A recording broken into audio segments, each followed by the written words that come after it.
Have you ever woken up and immediately felt heavy? Before your feet even touch the floor, your mind is already racing with worries, problems, and everything that could go wrong today. Maybe you wake up thinking about bills, deadlines, or arguments from yesterday that still sting. Before the day has even begun, you already feel defeated. If that sounds familiar, this story is for you. Because once there was a man who woke up angry at the world every single day, until one simple practice changed everything. Not just his mornings, but his entire life. In a bustling city, there lived a 35-year-old man named Daniel. On paper, he had a good life.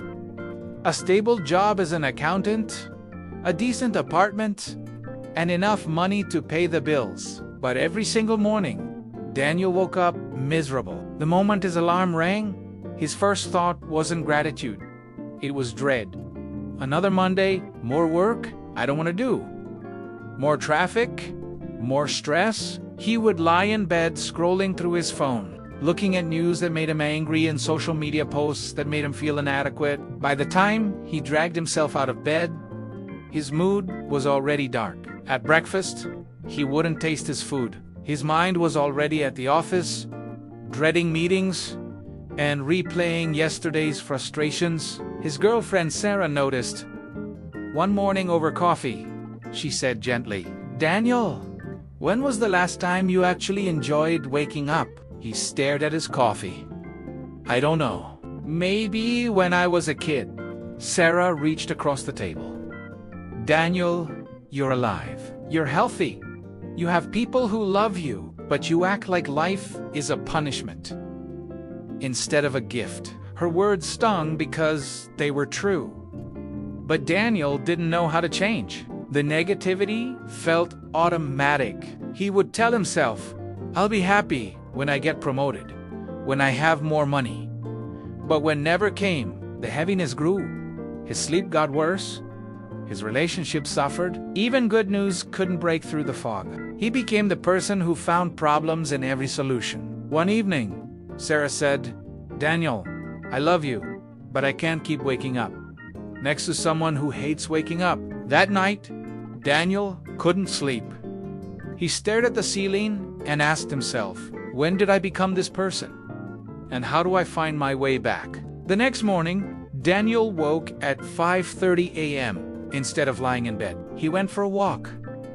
The city was quiet. In a small park, he saw an elderly man sitting on a bench feeding birds.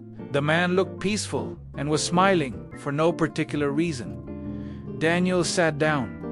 "Can I ask you something? You look happy, genuinely happy." "How?" The old man chuckled. "You think happiness is something you find? Isn't it?" "No, young man. Happiness is something you practice every single day." Daniel frowned. "Practice?" The old man nodded. "Tell me, what was your first thought when you woke up this morning?" Daniel hesitated. "Honestly, I thought, another day I have to get through." The old man's voice was gentle but firm. "My friend, you've been training your mind to see problems. Every morning you practice negativity, and now you're very good at it." Those words hit Daniel hard.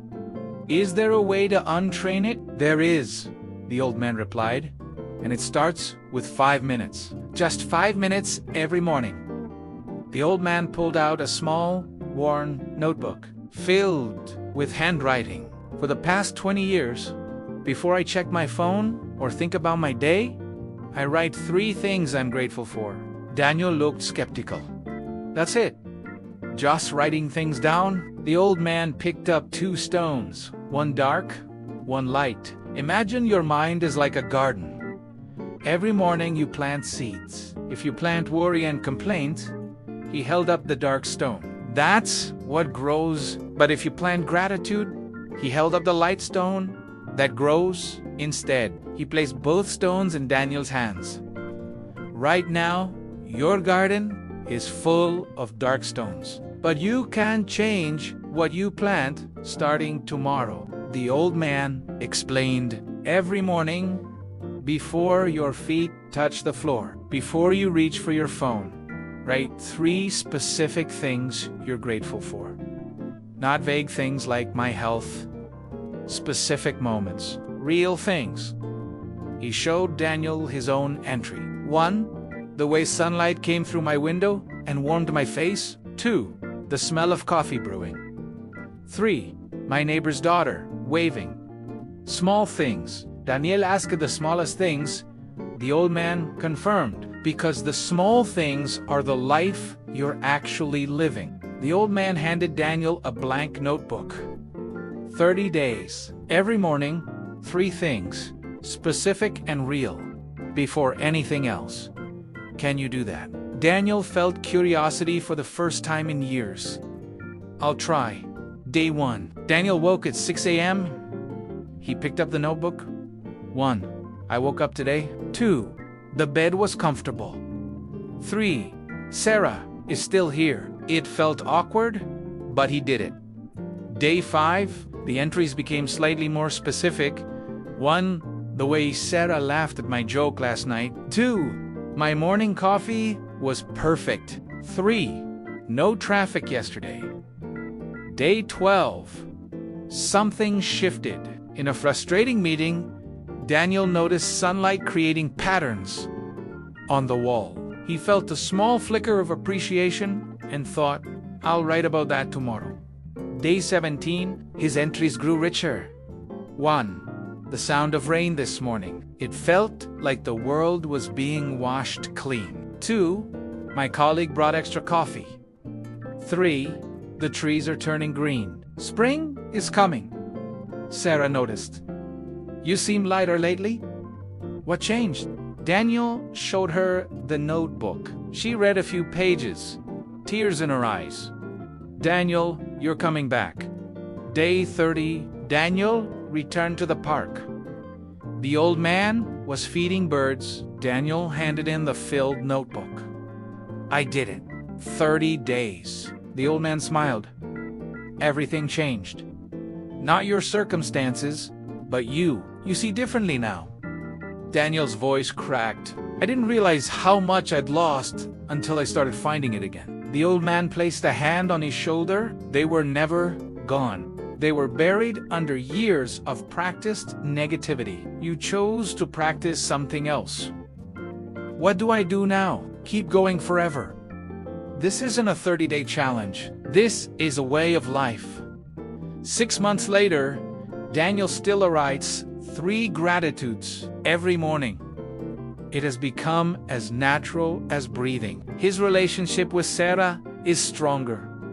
His work hasn't changed, but his experience of it has. He still has bad days, but they no longer consume him. My friend, Daniel's story is your story. It's the story of anyone who has forgotten how to appreciate the life they're living while chasing the life they think they want. Here's the truth that changed Daniel's life. You cannot control what happens to you, but you can control where you place your attention. And where you place your attention determines your experience of life. Right now, you have a choice. You can wake up tomorrow the same way you did today, reaching for your phone, starting the day reactive and anxious. Or you can try something different. Tonight, place a notebook and pen next to your bed. Tomorrow morning, before your feet touch the floor, before you check any device, write 3 specific things you're grateful for from yesterday. Do this every morning for 30 days. I promise you this, if you commit to this practice, you won't just change your mornings. You'll change your life. Not because life gets easier, but because you get better at seeing the good that's already there. If this story touched you, share it with someone who needs this message. Remember, life doesn't get better by chance. It gets better by choice. And that choice begins the moment you wake up tomorrow. Your 5 minutes of gratitude can change everything. Wake up grateful, stay patient, keep growing.